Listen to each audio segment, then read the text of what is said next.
All right, so here's me trying again. Hopefully, I won't be too quiet because people are asleep here.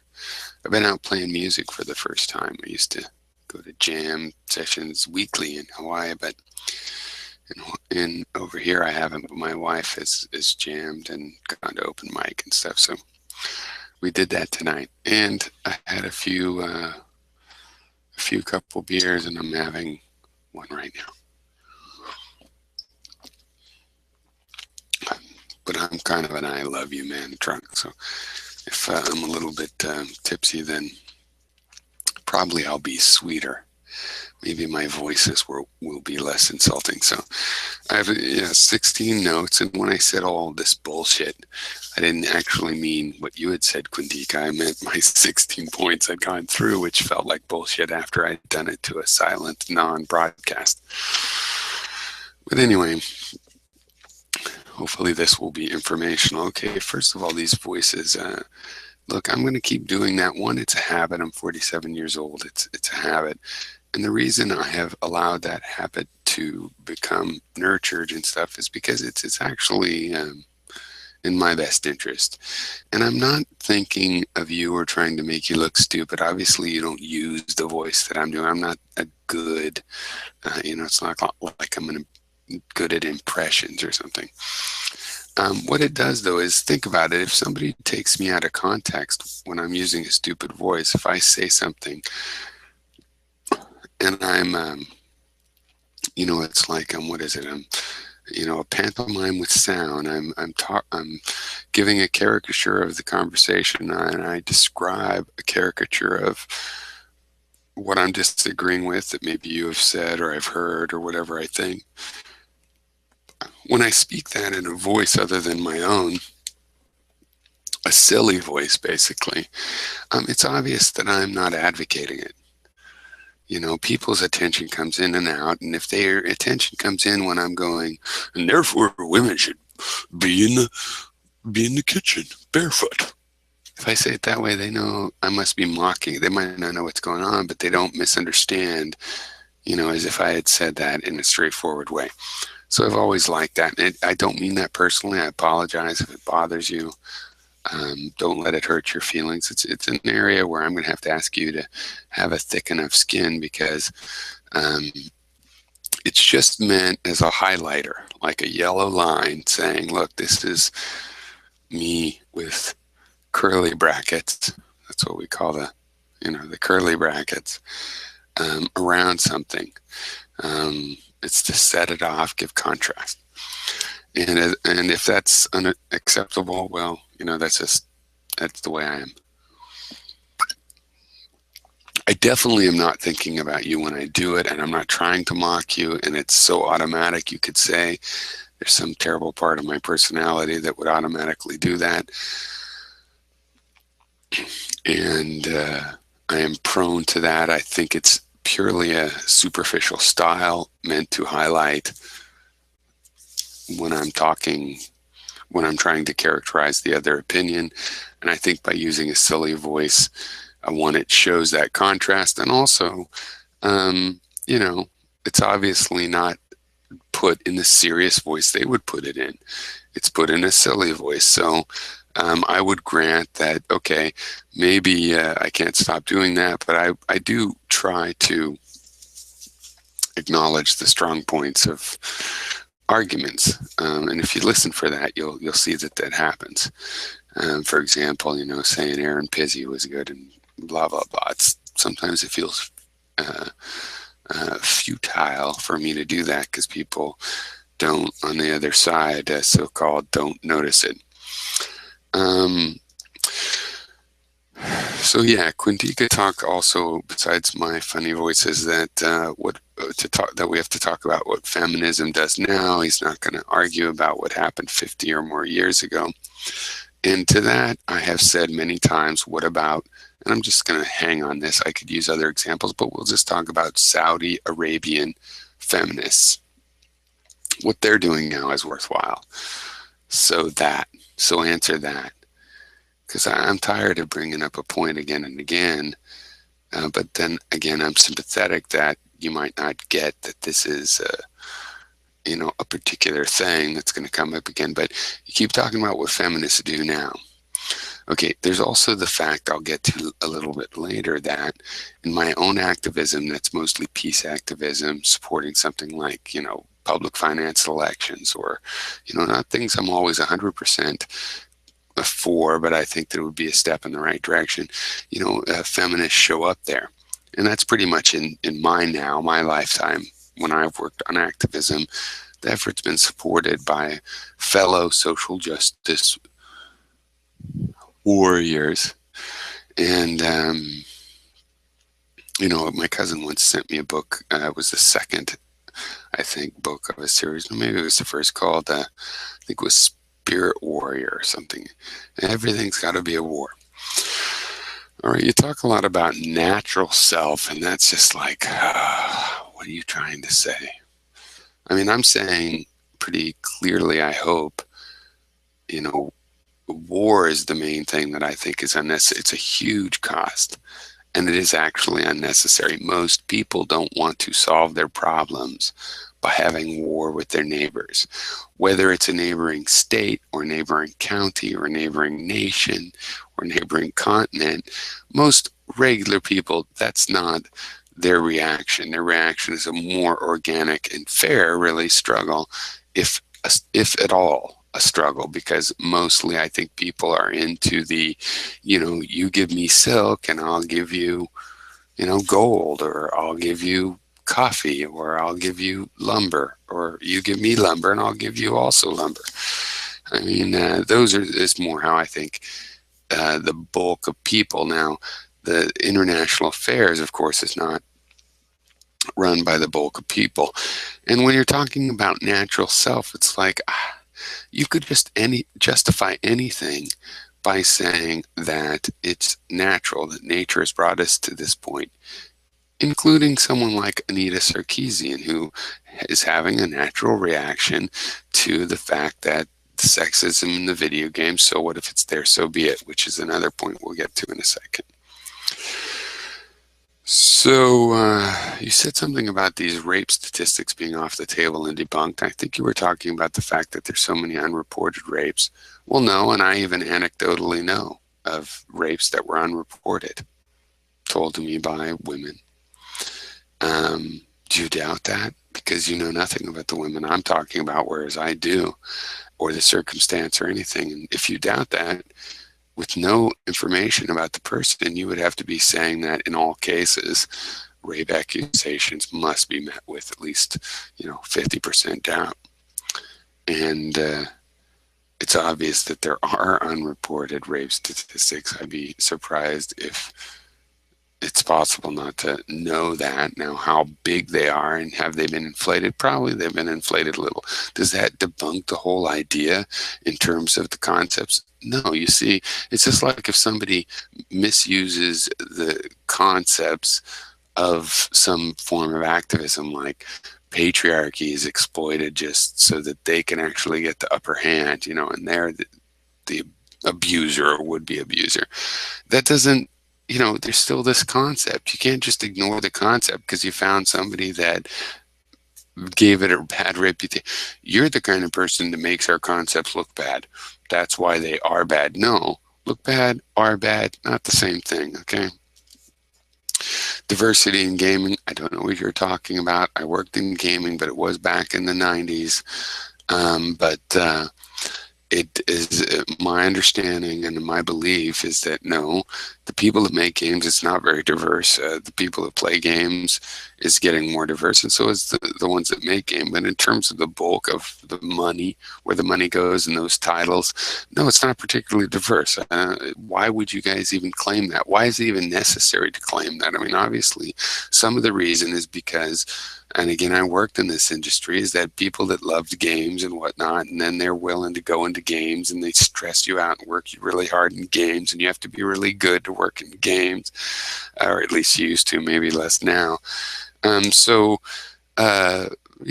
There's cultural reasons why it is that way. Nobody has to feel bad about it. You just have to face reality and admit it.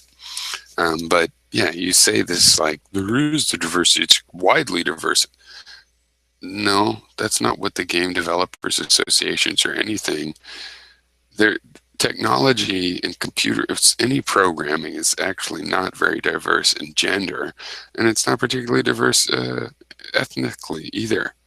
And it's actually something we could talk about, but you just go, oh, it's so diverse. I don't, it's not true.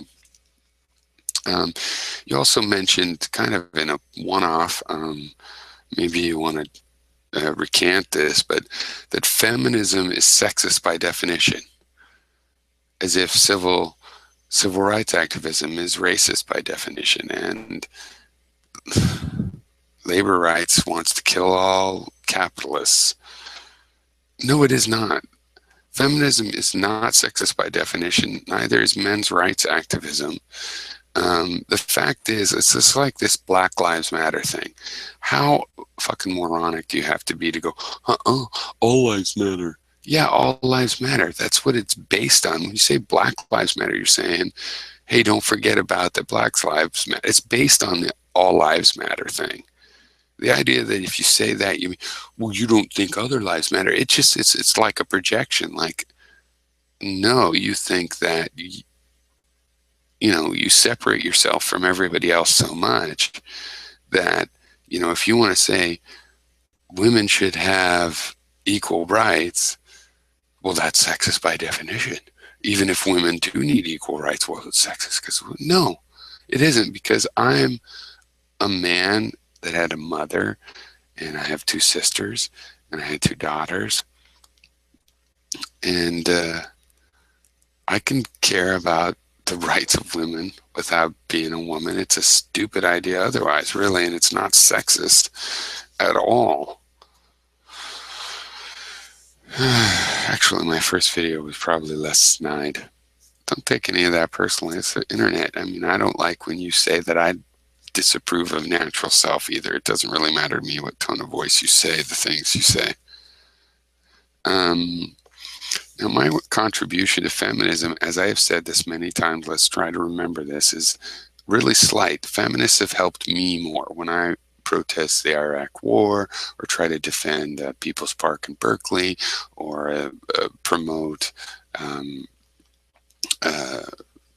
campaign finance reform, or a candidate, many candidates. There's always feminists there, because of course I support people that are understanding of feminism and other social fairness issues. And so feminists show up, and they mostly have helped me, and I help them by, yes, I judge the people and things I support to not contradict basic principles of feminism, which is not so hard to do. So mostly they've contributed to me, and I've been trying to tell you guys that, you know what, just when you talk to me, think, okay, well, one of the unique things about Piero is that when he's worked on politics, feminists have always helped him, so he's not going to stab them in the back. Right? He's not going to fail to support them when they've supported him already more than he's actually done for them. Sure, he's always kept their concerns in mind and made sure never to contradict them, and tried to promote people and candidates that support them. But part of that has been that they've helped him, and so he knows that their social justice values are broad, and he's just working within that sphere. And so in a lot of ways, he owes them for being a part of that coalition, just like he owes labor movements. Sometimes Piero disagrees with a labor position, like pipelines, but Piero's not going to backstab the labor position, even though the mafia got involved. He's going to figure out a way to try to reform them. It's worth fixing any corruptions. He's not going to backstab them when they've supported him, and so on and so forth with civil rights and all the other activist groups. And if you're not a part of that, and so you don't get that, then all right. You also said I attacked Thunderfoot. I think that's a little strong. It might even be an example of what I'm talking about with a little bit too much war metaphor. Attack Thunderfoot. And Thunderfoot makes a video. I reply to it as a commentary. I mean, I don't cherry pick him in the same way he cherry picks the feminists. I'm supposed to leave him alone. And in addition to that, you give me a big lecture about you're not going to submit just because you don't get as many views or whatever. You and I, as far as I know, you and I have the same amount of views. I have no idea. You've started over channels or something. Maybe it's not. But what, 100 versus 40 or whatever it would be, it doesn't really matter if it was 100 versus 1. I watch them. We're at the scale, the microscopic scale, where we're talking to individuals. Thunderfoot's talking to crowds. So you don't talk to me like I'm talking to a group because I talk to you as an individual. Thunderfoot's talking to a crowd, and the whole idea of you segueing into Thunderfoot and I would talk about this stuff seriously. He's a part of the carnival. It's not even that bad of a thing, but he picks people that he can then cherry pick and extremify their views. It's pretty clear. He's not going to talk about the subtle things where you have to go, oh, good point, but here's my point. Oh, good point to you, and good, but do you accept my good point? Oh, I'm glad you do. He's not going to do that with us. He might do that in science. He might have to, or be accustomed to it, or even like it. But in this area, that's just not his bag, right? So that would not happen. And I'm supposed to not comment on what he has to say when he actually does have a big audience that he does kind of wield. And again, I don't think there's anything wrong with that. I think that's one of the things you get of low watt fame is, a sort of influence of, hey, all these guys maybe think about this for a while. And people are your fans in the first place because they're going, yeah, that's interesting to think about. I don't begrudge him that, but I do get to call him on what those idiots in this case all think. I don't to call it an attack is like, why do you want to turn it an attack? What have I ever said about Thunderfoot that was an attack? And as far as real attacks on Thunderfoot, I think this doxing of him, and this letter that I guess Laughing Witch has admitted she was involved in promoting, sending of the letter / letters, I sent the letter, whatever it is. And Jenny McDermott, who I'm not that familiar with, but I've seen a couple of her videos as this feminism thing rises up. I ran into her. She supports it. I don't. I believe it's an attack on the conversation itself. It is totally wrong. Laughing Witch tries to defend it as, well, I'm just writing a letter campaign to Rush Limbaugh. No, Rush Limbaugh's salary is paid by the people paying him to make his public statements. So if a guy makes a public statement and his boss pays him to make them, then that is legitimate for a letter writing campaign. But to attack somebody who on the side has free speech, that's just to destroy the conversation. That won't work. And it plays into the hands, obviously, of the anti-feminists in ways similar to how promoting Anita Sarkeesian plays into the hands of Anita Sarkeesian-style feminism. So I think you're both being really silly and the first thing is to preserve the ability to have the conversation. And you should be thankful you have somebody to have a conversation with. And of course, they disagree with you. That makes the conversation more interesting. It's the only way to have a conversation is to find something to discuss and disagree with, even if you have to disagree with yourself about, I don't know what this is. And if you like to argue about what you do believe in, you need somebody that does believe in something else. So you should be more thankful and less of a jerk about when you disagree, and you should not try to interfere with their jobs. So that's a real attack, and I don't do that. In fact, I'm speaking out about it now, and I've left several comments to the same effect in Laughing Witch and Jenny McDermott's and Thunderfoot's videos because it seems pretty obvious to me. Nobody necessarily needs to hear my view on it, but that's what we're doing here, is having a conversation. And so contributing my view is how we play this game and how we try, it's the honesty of data, not necessarily the officialness or value as reference information. I have not attacked Thunderfoot. That's just ridiculous. I'd like you to try to find a quote of mine that is an attack. You'll see a criticism, I'm quite sure. Your use of the metaphor in rock and roll is like, you play rock and roll. So do I. I just went and jammed tonight. It was fun. But if I said I was Jimi Hendrix, and if people said I was crap, and I said, but Jimi Hendrix was good, so I'm good, that's not a good use of this metaphor. It's like if somebody said rock and roll music was all shitty, and my proof is that Quintica plays shitty rock and roll music. That would be stupid, and you could in that case go Jimi Hendrix though, and et cetera, et cetera, et cetera. All the talented people with undeniable talent, and that's more like what's going on. And I think, anyway, point 11 was the carnival. So I think it's pretty clear that Thunderfoot does the carnival. He gets a village idiot. It's like a sideshow. Why creationists are idiots? Why feminists are idiots? And finds the most extreme one. Nobody's going, here, this is a bad feminist.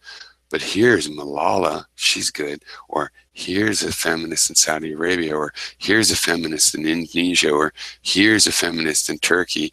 Or here's a country that actually has, women in power.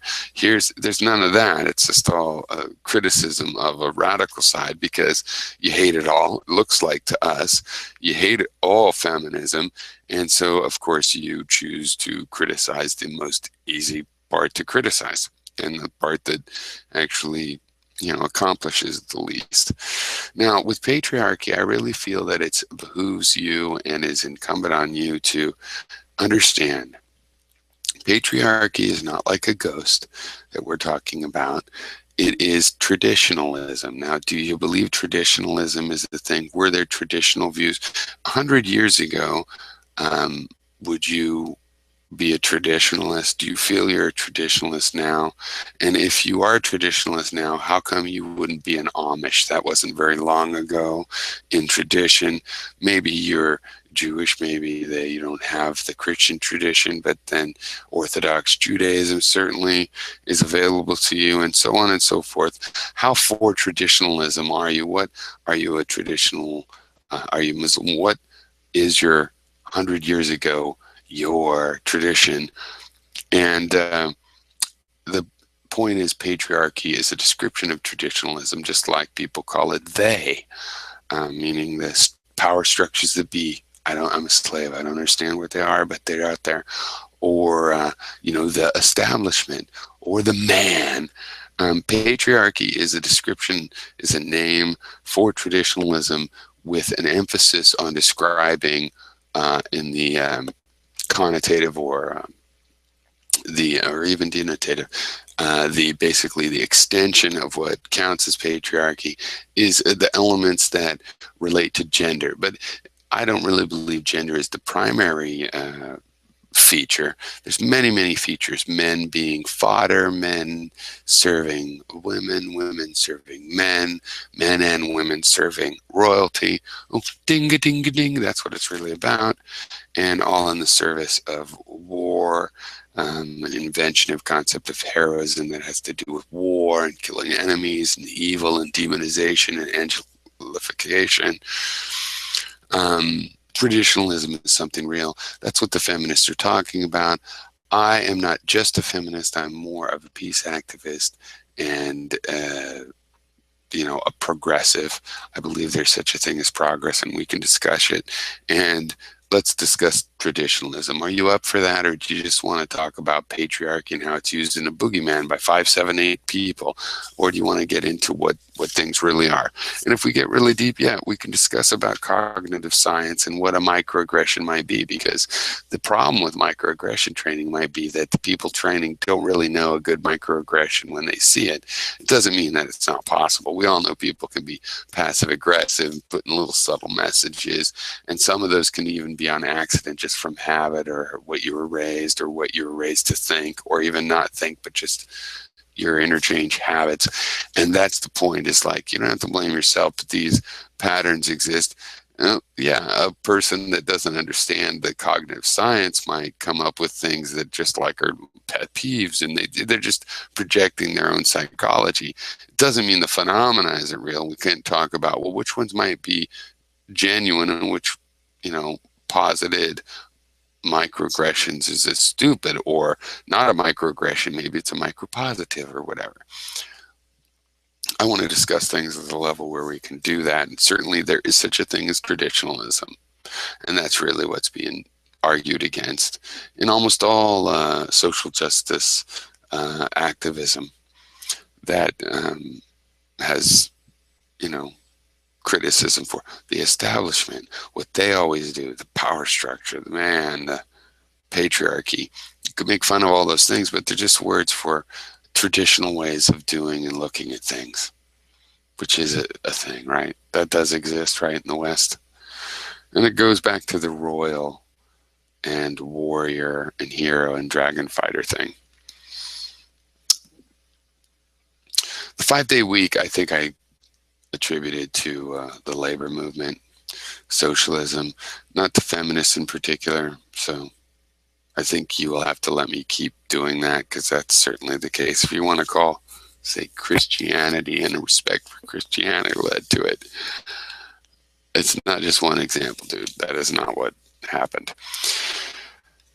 You mentioned that video games might do this or that or that, and it might translate to sexism, but so be it. Well, that might have been a slip of the tongue, but let's face it, if you're going to admit that so be it, there's sexism in these video games, you can't actually expect people to just not say anything about it.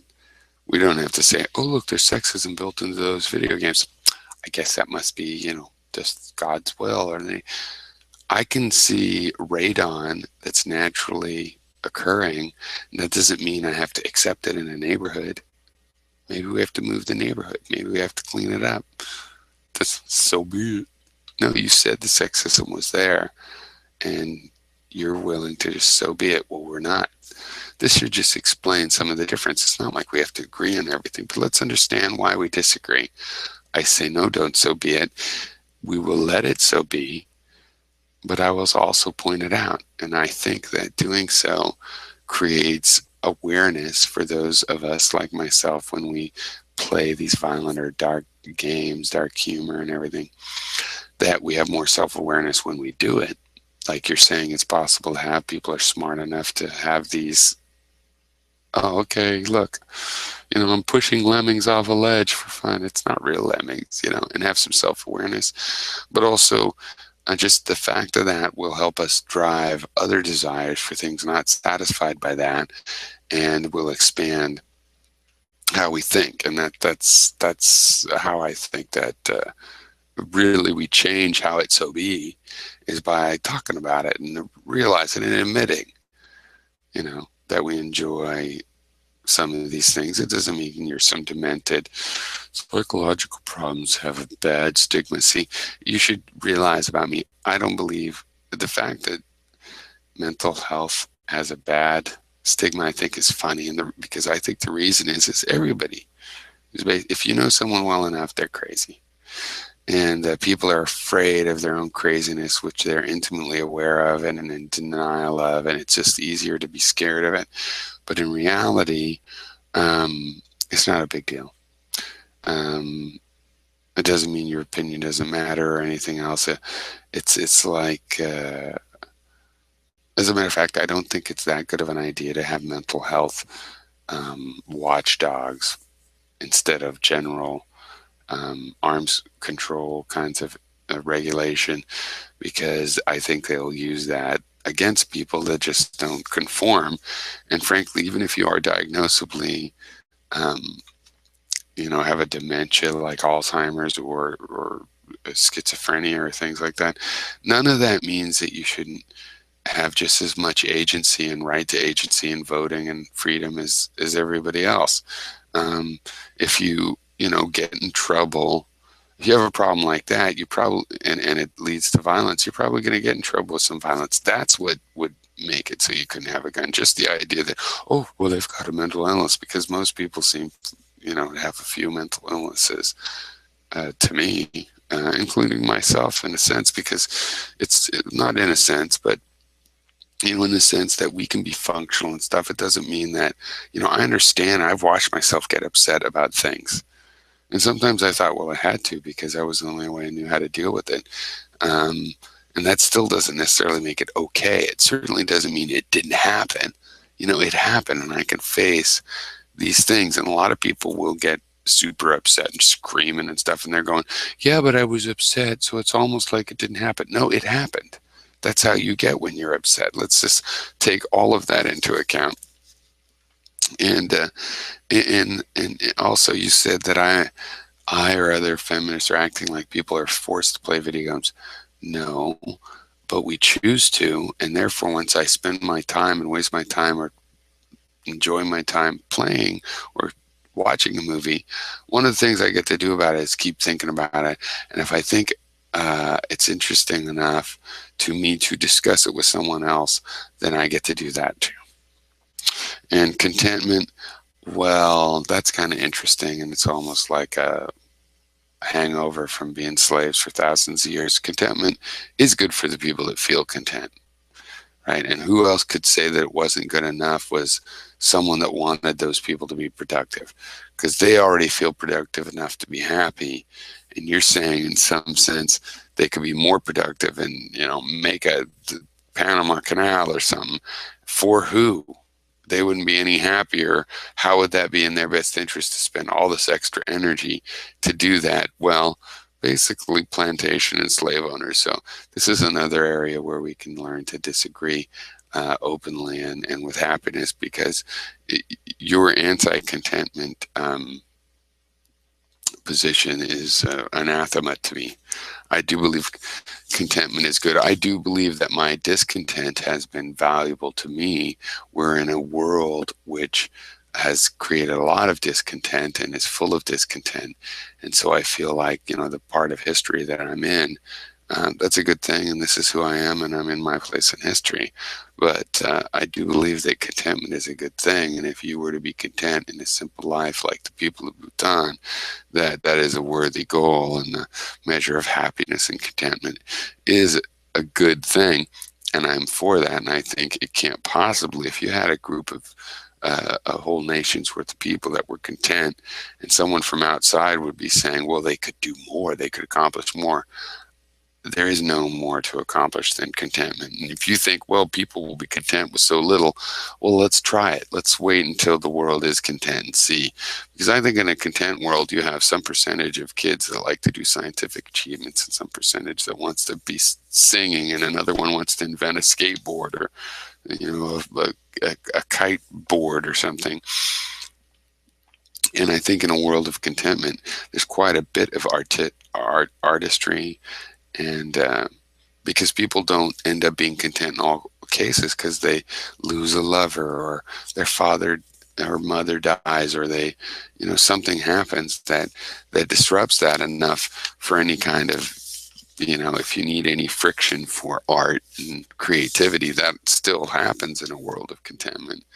And actually, people that are otherwise content, that just have problems like, oh, I'm so sad about this, they can actually think it through and spend a lot of effort being artists without just struggling to stay alive or dealing with racism or other bigotries in their society. So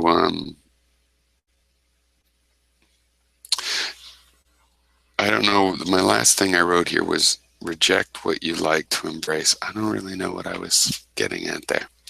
All right, cheers.